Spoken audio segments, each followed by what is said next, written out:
আবারও বিমান বিভ্রাট, আবারও যাত্রী নিরাপত্তায় প্রশ্ন। এবার পাটনাগামী ইন্ডিগোর বিমানের ক্ষেত্রে যান্ত্রিক ত্রুটি, যার কারণে সেখানে যাত্রী নিরাপত্তার কথা মাথায় রেখে উড়ানটিকে বাতিল করার সিদ্ধান্ত নিয়েছে বিমান কর্তৃপক্ষ। যদিও সেখানে তারা দাবি করছেন বড়সড় কোনো যান্ত্রিক ত্রুটি হয়নি। এই দাবিটা যথারীতি তুলেছে এয়ারপোর্ট অথরিটি অফ ইন্ডিয়া। বিস্তারিত আমাদের সঙ্গে যুক্ত হয়ে গেছে প্রতিনিধি প্রিয়সী সাহা। প্রিয়সী, কি জানতে পারছো হঠাৎ করেই বিভ্রাট, তার পেছনে মূল কারণই বা কি রয়েছে, বিমান কর্তৃপক্ষ কি জানাচ্ছে?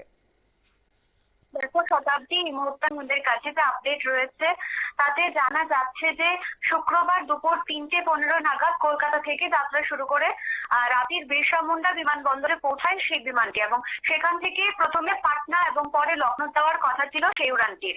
কিন্তু রাতে থেকে ওড়ার আগে যখন বিমানটির পরিস্থিতি খতিয়ে দেখা হয় তখনই উড়ানটির যান্ত্রিক ত্রুটি লক্ষ্য করেন বিমান কর্মীরা, এবং জানা যায় যে বিমানটির একটি চাকায় কিছু গোলযোগ দেখা যায় এবং তারপরেই উড়ানটিকে বাতিল করে দেওয়া হয়।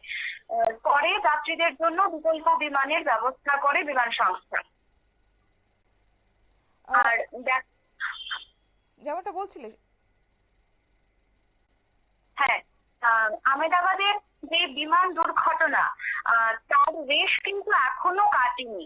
একের পর এক বিমান বিভ্রাট কিন্তু ঘটেই চলেছে।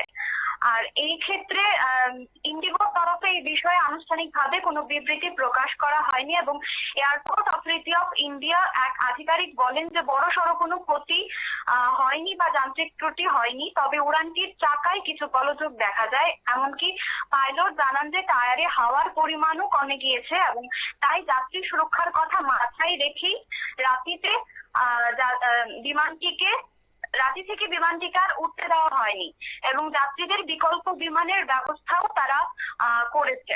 শতাব্দী, ধন্যবাদ।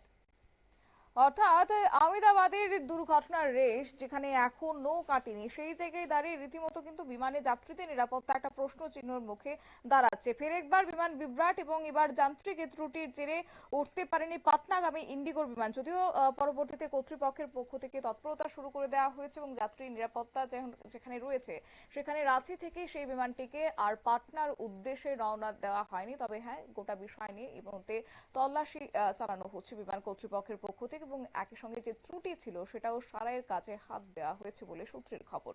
নিয়ে নিচ্ছি ছোট্ট একটি বিজ্ঞাপন বিরতির, সঙ্গে থাকুন।